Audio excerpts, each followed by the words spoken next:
សួស្តីបងប្អូននិងប្រិយមិត្តទាំងអស់គ្នាវិលត្រឡប់មកជួបខ្ញុំម្ដងទៀតជាមួយនឹងវីដេអូ2នាទីនៃចំណេះដឹងនៅក្នុងវីដេអូ2នាទីនៃចំណេះដឹងភាគ2នេះខ្ញុំសូមលើកយក PC Part មួយមកធ្វើការពន្យល់និងបកស្រាយជូនបងប្អូននិងប្រិយមិត្តទាំងអស់គ្នា PC Part មួយនោះគឺមានឈ្មោះថា CPU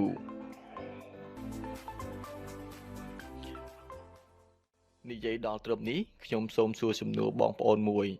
តើ CPU គឺជាអ្វីហើយវាមានតួនាទីបែបណានៅក្នុងកុំព្យូទ័រហេតុអ្វីបានជាកុំព្យូទ័រមិនមាន CPU វាមិនដំណើរការតោះឥឡូវដើម្បីកុំឲ្យខាតពេលយូរយើងនឹងទៅបកស្រាយអំពីសំណួរទាំងអស់នេះ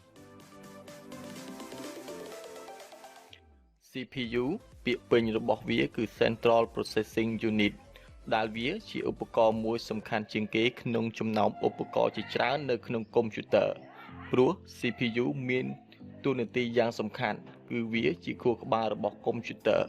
រាល់ដំណើរការងារអ្វីមួយគឺត្រូវការឆ្លងកាត់ CPU ដែលជាអ្នកធ្វើការវិភាគរាល់ទិន្នន័យទាំងឡាយដែលអ្នកទាំងអស់គ្នាបានបញ្ជាជាទូទៅនៅក្នុងកុំព្យូទ័រធម្មតាមាន CPU តែមួយទេប៉ុន្តែបើយើងនិយាយអំពីកុំព្យូទ័រធំៗដូចជាប្រភេទ server គឺមាន CPU ចាប់ពី2ឡើងទៅ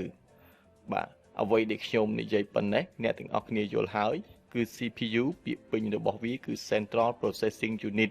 ដែលយើងនិយាយងាយៗមានន័យថា CPU គឺជាខួរក្បាលរបស់កុំព្យូទ័រអញ្ចឹងបើយើងប្រៀបធៀបទៅនឹងមនុស្សវិញប្រសិនបើមនុស្សមិនមានខួរក្បាលទេនោះមនុស្សមិនអាចដំណើរការរាល់ការបញ្ជាបានទេដូច្នេះកុំព្យូទ័រក៏ដូចគ្នាដែរប្រសិនបើកុំព្យូទ័រគ្មាន CPU នោះកុំព្យូទ័រគ្មានខួរក្បាលវាមិនអាចទទួលយកព័ត៌មាននិងធ្វើការបញ្ជាឬក៏វិភាគរដ្ឋទិន្នន័យទាំងឡាយណាបាននោះឡើយដូចនេះរាល់ការបកស្រាយខាងលើទាំងអបានប្រសិនបើមានកំហុសខុសឆ្គងសូមបងប្អូនអធិស្ឋានផងបាទសូមអរគុណសម្រាប់ការទស្សនាវីដេអូភាគ2នេះ